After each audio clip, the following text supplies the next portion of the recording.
We live in a world obsessed with a single word printed on a million cardboard boxes every day. Fragile. Handle with care. This simple instruction is more than a shipping directive. It is a philosophy we have inadvertently adopted for our lives, our careers, and our institutions. We build systems designed to protect us from shock, to maintain a delicate, predictable equilibrium. We seek stability, we crave certainty, and we spend our days trying to forecast and prevent the slightest tremor in our carefully constructed reality. But what if this entire endeavor is fundamentally misguided? What if the opposite of a fragile object, say a porcelain teacup that shatters when dropped, is not something that simply resists the fall, like a block of steel? A steel block is robust.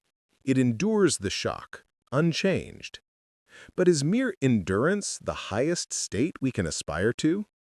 What if there is a third category, a hidden dimension beyond both fragility and robustness? What if there exists a quality that causes a system not just to withstand a shock, but to actively benefit from it, to grow stronger, more capable, and more evolved because it was stressed? This is the profound and revolutionary concept of antifragility, a term coined by the philosopher and risk analyst Nassim Nicholas Taleb. It describes a property of systems that gain from disorder, volatility, randomness, and stressors. The antifragile loves chaos. It feeds on the unexpected. It thrives in the very environments that would shatter the fragile. Think of the Hydra from Greek mythology. When a warrior would cut off one of its heads, two would grow back in its place, stronger than before. The attack, the stressor, made the creature more formidable. This is the essence of antifragility. It is not resilience or robustness. The resilient resists the shocks and stays the same. The antifragile gets better. Understanding this distinction is not an abstract intellectual exercise. It is perhaps the single most important mental model for navigating the 21st century. We are living through an age of unprecedented volatility in our economies, our technologies, and our societies. The old maps of stability and predictability are being torn apart. To cling to a fragile mindset, to build a life that requires a calm and predictable world, is to set oneself up for inevitable ruin. The task before us, then, is not to learn how to better predict the future. The task is to build a life, a career, a financial portfolio, a personal philosophy that doesn't need to. A life that is, by its very nature, anti-fragile. To fully grasp this, we must first clearly define the triad: the fragile, the robust, and the anti-fragile. The fragile is anything that has more downside than upside from a random event. It is sensitive to volatility. A crystal glass is fragile because it can gain nothing from being dropped, but it stands to lose everything. In our lives, fragility often hides in plain sight, disguised as optimization and efficiency. Consider a career built on a single, highly specialized skill in an industry ripe for disruption. For years, this specialization provides efficiency and high rewards, but it has no upside from change, only the downside of potential obsolescence. When the shock of a new technology arrives, the career shatters, just like the glass. A financial portfolio entirely invested in one company's stock, no matter how promising, is fragile. A life plan that depends on every single step unfolding exactly as scheduled is profoundly fragile. It is a house of cards, beautiful in its precision, but doomed by the first gust of wind. Next is the robust. The robust is indifferent to shock, up to a certain point. Think of a granite boulder on a mountainside. It withstands the wind, the rain, the changing seasons. It endures. In our lives, a robust career might be a tenured professorship or a secure government job. It is designed to resist change and volatility. A robust investment might be a portfolio of government bonds. It won't make you rich, but it is unlikely to be wiped out by a market crash. The robust is an improvement on the fragile, certainly. It provides a sense of security, but it is a static state. The robust does not learn from its environment. It does not grow from stress. It merely survives. And in a world of constant evolution, survival without adaptation is a long, slow path to irrelevance. And then there is the antifragile. The antifragile is the system that has more upside than downside from a random event. It transforms stress into strength, injury into information, and failure into fuel. The most elegant example is right within us, the human immune system. When exposed to a pathogen, it suffers a short-term stress, a fever, an illness. But in doing so, it learns. It develops antibodies. It becomes stronger and more prepared for future encounters with that same pathogen. The initial harm leads to a greater overall capability. Consider the restaurant scene in a major city. It is a chaotic, volatile environment. New restaurants open constantly. Many fail within the first year. This failure is a stressor, but each failure provides valuable information to the system as a whole. The bad restaurants are called, while the good ones, the ones that adapt to customer tastes and manage their costs effectively, survive and thrive. The result is that the overall quality and variety of dining in the city improves over time. The system gains from the disorder and failure of its individual components. Venture capital investing operates on the same principle. A venture capitalist knows that most of their investments will fail. They are fragile. But the portfolio as a whole is antifragile, because the gains from one single successful company, a Google, an Amazon, can be so astronomical that they eclipse all the losses combined. The system is designed to benefit from positive, unpredictable, high-impact events. The central paradox of our modern world is that in our quest for stability and the elimination of all minor stressors, we have inadvertently engineered immense, hidden fragilities into our systems. We have become, as Taleb calls it, turkey-like. A turkey is fed by the farmer every day for 1,000 days. Each day confirms the farmer's benevolence. The turkey's confidence grows. Its sense of security deepens. It predicts that tomorrow will be just like today, a simple extrapolation of the past. Its model of the world seems perfect until the day before Thanksgiving. A single event, completely unforeseen by the turkey's model, invalidates 1,000 days of data and leads to a catastrophic outcome. We do this constantly. In finance, we create complex derivatives designed to smooth out minor market fluctuations, believing we have eliminated risk.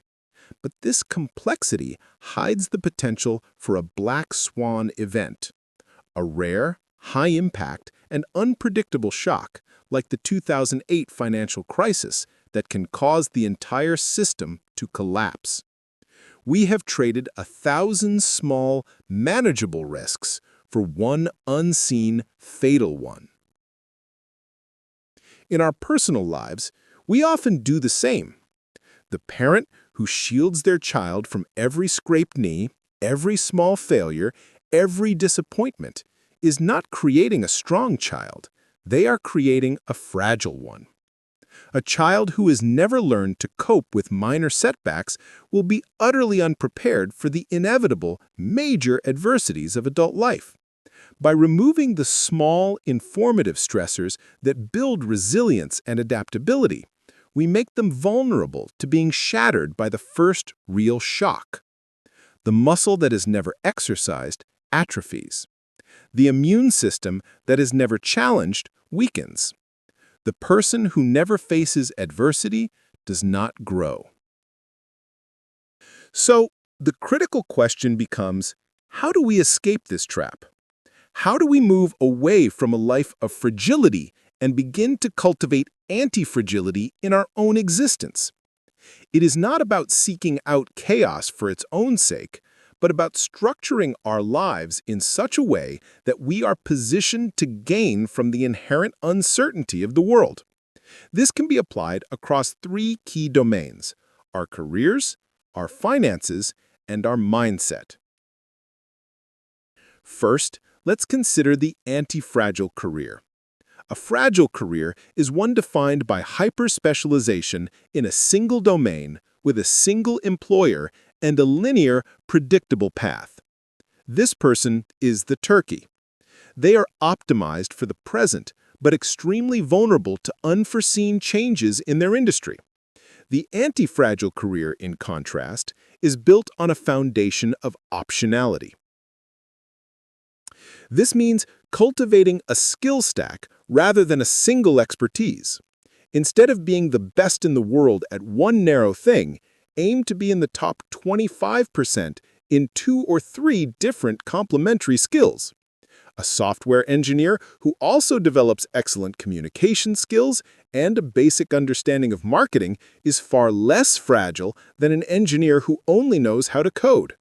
Their unique combination of skills opens up opportunities in technical leadership, product management, or even entrepreneurship, options that are unavailable to the pure specialist.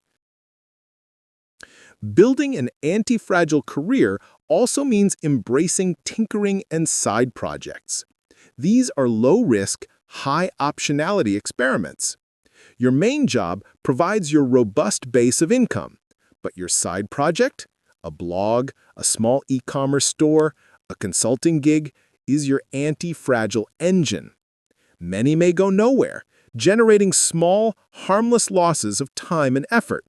But one might take off, providing you with a new skill, a new network, or even a new career path. You are exposing yourself to positive black swans, giving luck a chance to find you. You are creating options that you can exercise if your primary path is disrupted. Second, we can apply this to our finances through what Taleb calls the barbell strategy. The typical so-called moderate risk portfolio is fragile. It invests in medium-risk assets that are still highly vulnerable to major market crashes, as we saw in 2008. The investor is the turkey, lulled into a false sense of security. The barbell strategy is the opposite. It is an explicitly anti-fragile approach. You allocate the vast majority of your capital, say 80 to 90%, to extremely safe, robust assets. Think of this as the don't lose portion of your portfolio. Cash, treasury bills, or other instruments that are protected from severe market downturns. This is the heavy, stable side of the barbell. It protects you from ruin. Then you take the remaining small portion, 10 to 20%, and invest it in a portfolio of extremely high-risk, high-reward ventures. This is the other side of the barbell. Here, you expect most of your bets to fail. You accept many small losses. However, your downside is strictly limited to the small percentage you invested. You can't lose more than that 10 to 20%. But your upside is unlimited. If just one of those speculative bets becomes the next great technological breakthrough, the gains can be 100x or 1,000x, generating massive wealth that far outweighs all the small losses. The barbell strategy is a concrete way of structuring your finances to gain from disorder. You are robust to negative black swans while being fully exposed to positive ones. You have capped your downside and opened yourself to infinite upside. It is the Hydra's head applied to your net worth. Finally, and perhaps most importantly, we must cultivate an anti-fragile mindset. This is where philosophy meets practice. The ancient Stoics were, in many ways, the original masters of anti-fragility. They understood that the world is inherently volatile and that our peace of mind depends not on controlling external events, but on controlling our responses to them. The Stoic practice of premeditation malorum, or the premeditation of evils, is a form of mental anti-fragility training. By regularly and calmly contemplating the worst-case scenarios, losing your job, your health, your reputation, you are not being morbid. You are inoculating yourself against future shock. You are stress-testing your emotional system in a controlled environment. When adversity does strike, it is not a complete shock. You have, in a sense, already visited that territory in your mind, and you are better prepared to navigate it. You've reduced the fragility of your psyche. More profoundly, an anti-fragile mindset reframes the very meaning of failure and adversity. For the fragile person, a setback is a verdict. A failed business is proof of their incompetence. A critical review is a personal attack. For the anti-fragile person, a setback is information. A failed business is a priceless education in what not to do next time. A critical review is a gift of data that can be used to improve one's work. This is the key. The anti-fragile mind does not just endure hardship, it metabolizes it. It extracts the signal from the noise of chaos. Every mistake is a lesson. Every insult is an opportunity to practice patience. Every crisis is a chance to test your principles and discover your own strength. As the Stoic Emperor Marcus Aurelius wrote, "The impediment to action advances action. What stands in the way becomes the way." The obstacle is not something to be avoided, but something to be used. The fire that would consume the fragile log is the same fire that forges the steel sword. This is also the basis for the psychological phenomenon known as post-traumatic growth. It's a concept that goes beyond mere resilience. It's the observation that many people who experience profound trauma and adversity, soldiers in combat, survivors of serious illness, victims of disaster, do not just return to their baseline level of functioning. A significant number of them report emerging from the experience with a greater appreciation for life, stronger relationships, a deeper sense of personal strength, and a more profound sense of purpose. The trauma, the ultimate stressor, became the catalyst for a fundamental, positive transformation. They were broken, and they grew back stronger at the broken places. They became anti-fragile. So where does this leave us? We stand at a crossroads. We can continue down the path of fragility, attempting to build a perfect, predictable, and optimized world, all the while knowing that such a world is an illusion, a turkey's paradise, destined to be shattered by the next unforeseen shock. Or we can choose a different path. We can begin to see volatility not as an enemy, but as a source of energy and information. We can start to build redundancy and optionality into our careers. We can structure our finances with a barbell that protects us from ruin while exposing us to fortune. And we can cultivate a mindset that, like the Stoics of old, welcomes challenges as opportunities to practice virtue and grow stronger.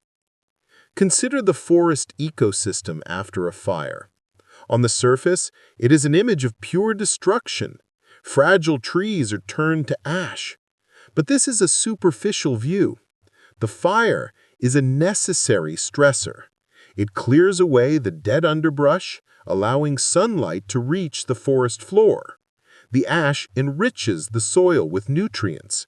Certain pine cones, serotonin ones, are sealed with resin and will only open to release their seeds under the intense heat of a fire. The destruction of the old is the very condition required for the creation of the new, more vigorous growth. The forest, as a system, is profoundly anti-fragile. This is the model for a life well lived in an uncertain world. It's a call to stop trying to predict the rain and instead to build an ark. Better yet, it's a call to learn how to be the kind of organism that is nourished by the storm itself, to embrace the scrapes and bruises of life as lessons, to see our errors not as shame, but as data, to understand that true strength is not the absence of weakness, but the ability to be transformed for the better by our own vulnerabilities. The future will be messy. It will be volatile. It will be unpredictable. It will be full of shocks, both positive and negative. We can either be the teacup, waiting to be shattered by the slightest tremor, or we can be the Hydra, ready to grow stronger with every blow. The choice, as always, is ours.